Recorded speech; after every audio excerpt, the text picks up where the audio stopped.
From the Buckeye TV studio at The Ohio State University, it's the National Hour, where we cover the hottest topics in sports on and off campus. What are we talking about this week? We've learned that Kenny G may be looking for a second career as a football quarterback. The Alabama-Texas A&M rematch lives up to all of the hype. And our beloved Cleveland Browns have just traded Trent Richardson, which means that after an 0-2 start, Browns management is already saying, maybe next year. Here to help us figure it all out are Darius Thigpen and Jeff Hammersley.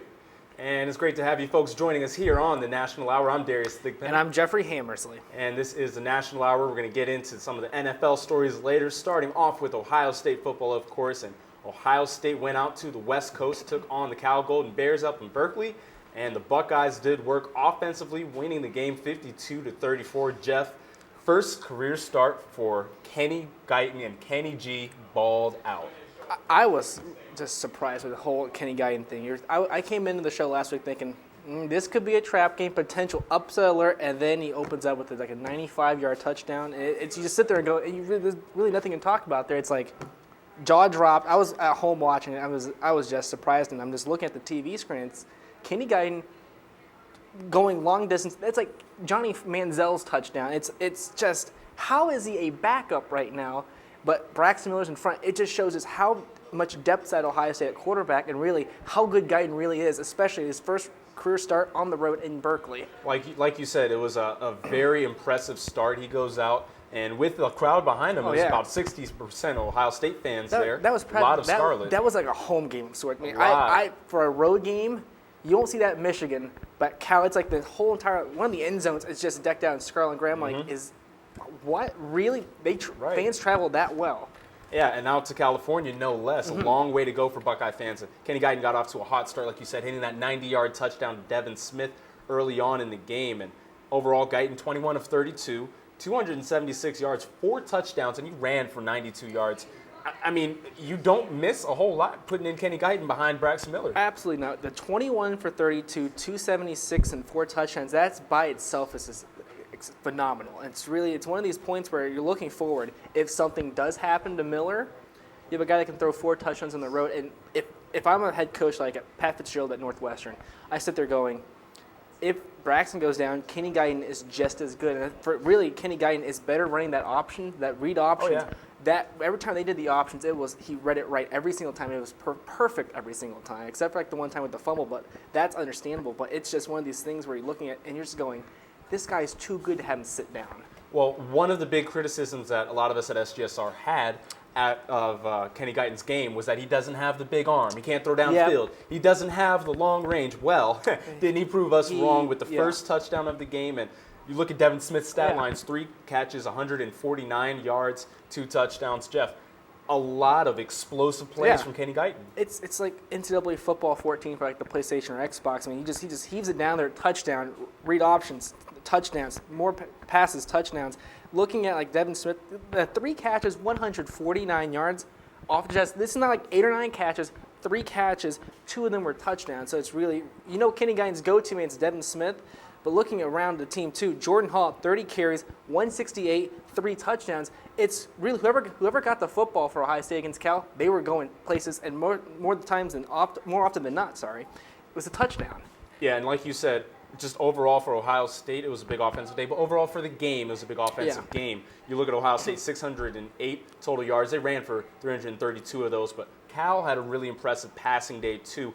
503 total yards, 371 passing. And that was Jared Goff, the freshman, true freshman, and as of right now, still leading the country in passing yards. Very impressive game he had against the Buckeyes. I mean, really, Northwestern, Portland State, the 2 games Jared Goff had, you're thinking his numbers will dip down against Ohio State. But 371 yards against our defense, that's impressive. Even though they lost the game 52-34, the fact that he can pull off almost 400 yards of passing on Ohio State, I think that's a red flag to the Buckeyes because you have to look at it and go, a true freshman is tearing this place up. Even though we won and the defense held on, he was able to get 371 yards against us. That's a big no-no, especially for a team like Ohio State, who's moving slightly back in the polls.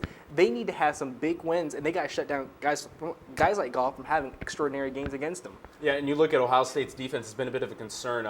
Ryan Shazier seemed to be the only guy out there making tackles. A lot of missed tackles in that game, Jeff. And, of course, you remember back to last year when Ohio State played Cal, that big run from Brendan Bigelow. That was because of a lot of broken tackles. I mean, really, that's the big thing. Last year, Bigelow, the touchdown, I remember being at that game, and you're just thinking Cal could actually come in here and win. It can't happen. But then last week, Jared Goff, very good game. It's like every year, the Buckeye defense, last year, broken tackles. This time, they just couldn't find where the ball was going to go, and Goff had a field day with them.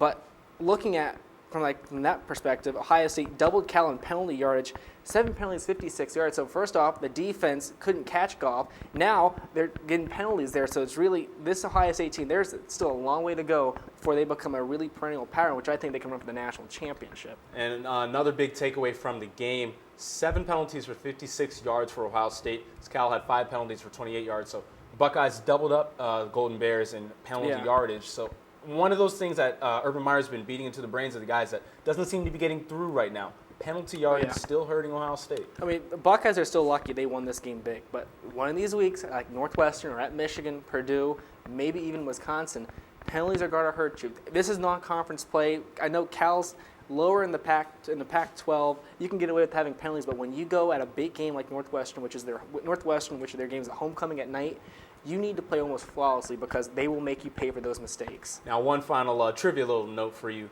When Florida won the national championship in 2007 with Urban Meyer, they were actually the most heavily penalized team in the country that year. So maybe that's something for Ohio State fans to look at and take a positive note out of that.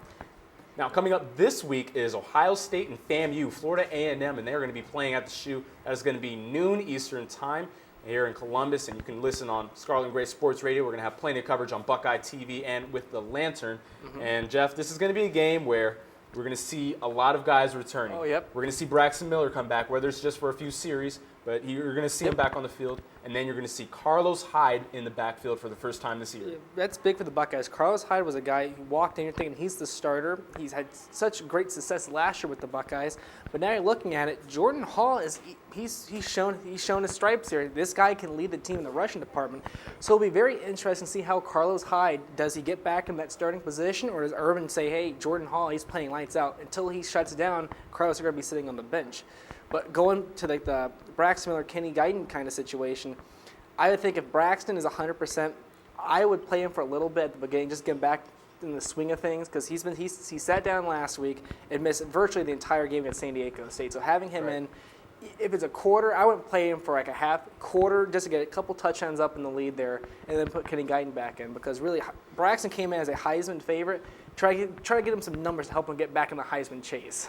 I don't think the Heisman chase is really what Urban Meyer is worrying about, but do you want to get Braxton some work? Do you want to see him in there? But I thought it was so interesting that they're not just conceding the number one running back spot to Carlos Hyde. It's going to be Jordan Hall's to lose, and Carlos Hyde is going to have to earn his way back in there. I think that makes it a lot better of an Ohio State rushing team, because Carlos Hyde, he's not going to walk back and go, oh, I'm the starter again. He's going to have to fight his way back up in that depth chart, and then he has to hope Jordan Hall has some issues. But this is good competition within the running back department at Ohio State.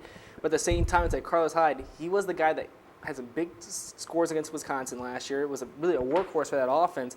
But Jordan Hall, he's filled in the shoes, and he's done a very good job. So it's good overall for the team, not so good for Carlos Hyde. And it's a really good thing as well that Carlos Hyde and Jordan Hall are two completely different styles of running back too. Hyde, much a bigger, bruising runner, and then Jordan Hall, speedy, scat back, who can actually play in the receiving game as well. So it really is great having those two different types of guys at running back as well. Absolutely. Another guy who's going to make a return, Adolphus Washington, defensive end for the Buckeyes. How much of him do you think we're going to see this Saturday? I would say probably a half, just get him in the swing of things again, because next week after Florida A&M, it's the night game with Wisconsin, so you need to just have the guys warmed up a little bit, get back in the speed of things. You've been off a week, just get them back to like the same levels they were before the injury, and then you just go from there. Ohio State and Florida A&M, this is the last tune-up before Big Ten play, so the Buckeyes will be looking forward to this game at noon at the Shoe. Ohio State and FAMU coming up this Saturday. We're going to take a quick break. When we come back, we're going to have some more college football for you here on the National Hour.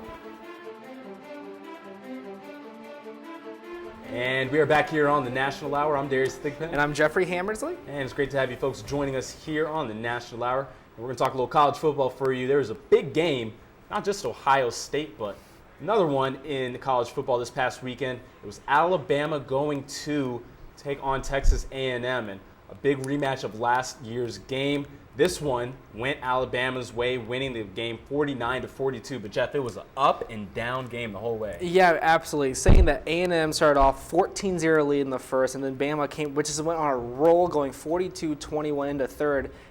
But I hate doing this, but I just gotta say, roll Tide, because really, it's what I hate doing this, but it's one of these things. If you hate doing it, then why do you keep doing it? The whole A&M thing that's happened there in College Station, it struck a nerve with me. I'm like, anything to stop a second Heisman from coming home to College Station again, to me, he didn't lose it, but having Alabama come in and winning like that, it helps A.J. McCarron's stock, and it pushes T.J. Yeldon just a little bit up there in that standing. Okay, now I can agree with you with that, because I'm not on the Johnny Manziel Heisman band, because everyone at Ohio State wants to see, Archie Griffin be the only two-time Heisman winner. You want to see that stay. But on top of that, just going and looking at the game, A.J. McCarron had a phenomenal game, like you said.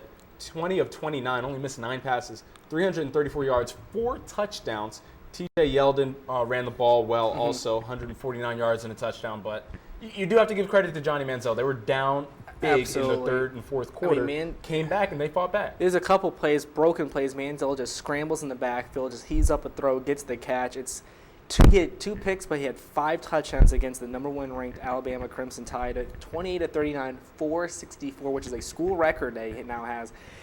I mean, he didn't lose that many points in the standings. When you can do that against the number 1 team in the country, unless really you can get blown out. But that's the thing. When you have those kind of numbers, you really don't drop in the standings. Yeah, and that's what everyone was talking about coming into this year, the fact that Johnny Manziel had lost some of the players around him from last year.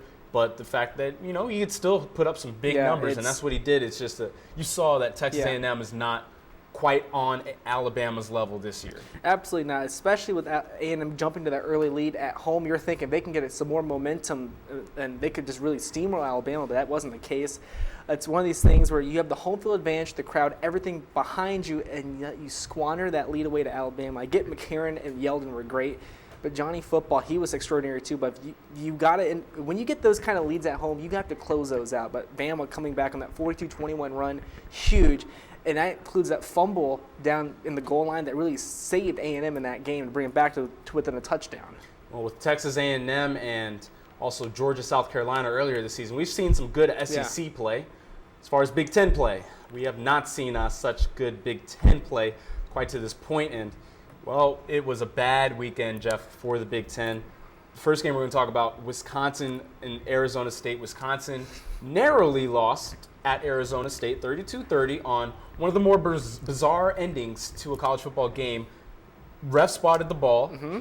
Wisconsin, clock's running on them. They're trying to get a snap off this clock. Clock the ball, get the field goal set up for the win. And Arizona State guy lays on the ball, clock runs out. Yeah. How about we just not talk about the Big Ten football this week? Because it's sad with Wisconsin. I think they go back, they did the QB spike. It looked like a spike to me, but the ref downs it. Doesn't stop the clock or anything. He just stands there. And then, 3 seconds left, he backs up in the defensive backfield there. And by the time they can hike the ball, the clock runs out. It was just bizarro there down in Tempe. Right. But it's just one of those things where it's like, it's a Big Ten school that has this happen. So it's like, really, are you for real? We can't get any breaks here? Yeah, number 20, Wisconsin losing to an unranked Arizona State team, and it was a really interesting end, to say it in the least. Then you had a game where a Big Ten team won, but it wasn't anything to write home about. Number 11, Michigan, just barely by the skin of their teeth, beat Akron. And this is an Akron team that has not beat a ranked team in quite some time, have not beaten a Big Ten team in a good minute, and 28-24, Michigan barely walks away winners. The thing with the Michigan whole situation, I feel really bad. I'm Ohio State. Don't say you're about to feel bad for. You lose to Appalachian State. Oh, wow.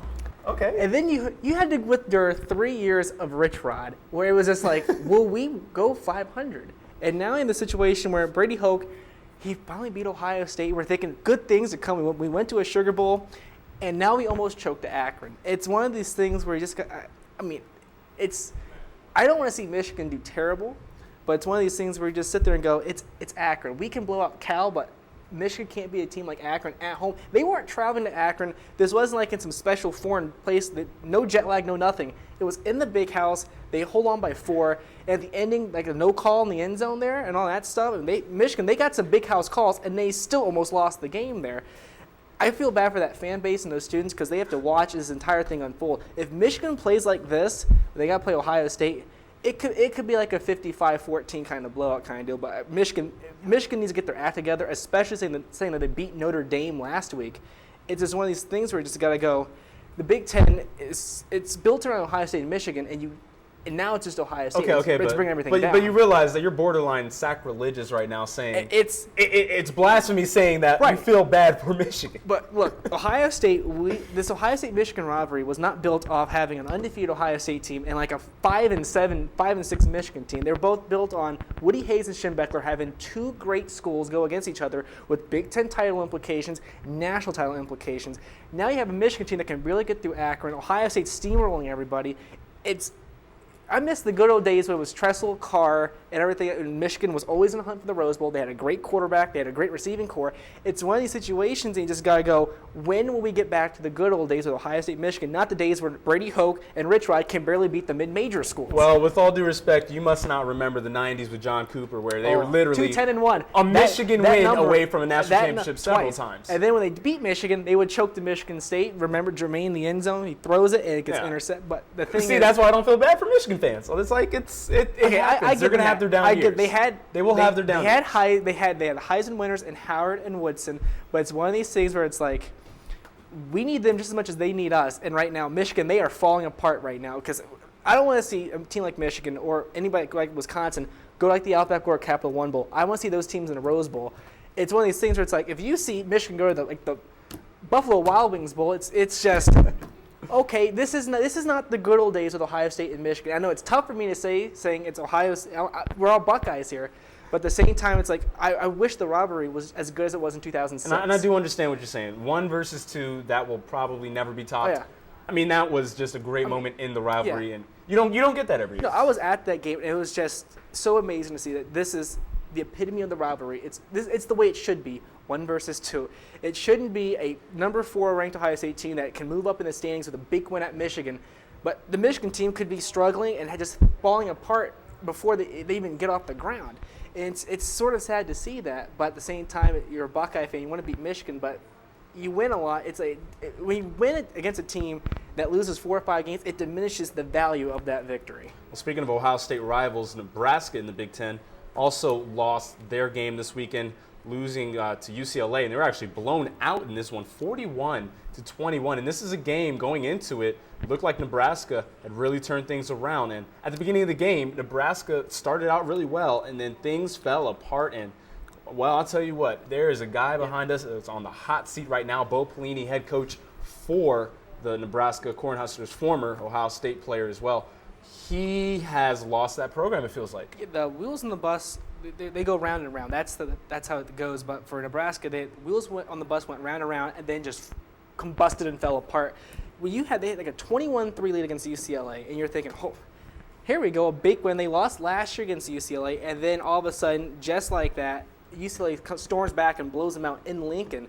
But as you said, Darius, Bo Pelini under the hot seat, and I believe Deadspin reported like a MP3 file of Bo Pelini going off against the student section against the Ohio State game a couple of years ago. So I mean, this is just bad timing in Lincoln for terrible Bo timing. Pelini. Yeah, this video came out. I mean, it's just the Big Ten. If you're not having referee mess ups or classic powerhouses stumbling, you have coaches who go from job security okay to job security not there anymore in a matter of weeks. And one of the things that you have to look at with Bo Pelini is that the defense has progressively gotten worse since he got there, and he came in as a defensive guru from LSU. Yeah, he was part of the LSU title team that beat Ohio State. He comes in, you're thinking the Tom Osborne days maybe for Nebraska. Black shirt defense. Well, the thing is you get decent games, but you don't have any Rose Bowls to show for it. And when you play a big game like last year against Ohio State, you gave up 63. Then against Wisconsin, you gave up in the neighborhood of 70. It's like you can get those 8-9 wins, but you're here to win 10, 11, 12, go undefeated, get to a title game, because that's the way. That's the Nebraska way. They're just like us. Back in the day, Nebraska was a powerhouse. Now those days are gone. They desperately need them back. Well, it's not just Bo Pelini that's on the hot seat right now. There are several coaches. Mac Brown at Texas, who won a national championship just back in the 2005-2006 national championship game against USC. My boy. Mac Brown on the hot seat. And also the coach of the USC right now, Lane Kiffin, on the hot seat. I mean, these three guys come in as some of the best coaches in college football. And Mac Brown, one of the best college football coaches in history. And now all three are on the hot seat. I mean, I had Mac Brown in Texas being really the guy that brings back the school. They go to the Fiesta Bowl this season. I had them in the Fiesta Bowl against like Notre Dame.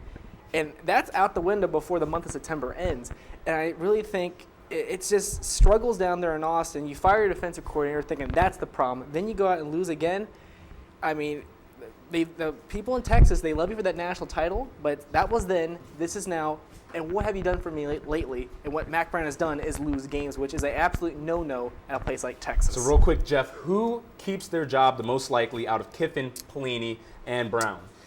I am going to go, I think Mac Brown. I think the name's there, and if he talks to like the AD and stuff, and he says, look, bad year, give me one more year to turn this around, I think he'll be the one that stays between the three. Yeah, and certainly helps having a national championship under his belt. We're going to take a quick break. When we come back, we've got some NFL for you here on the National Hour.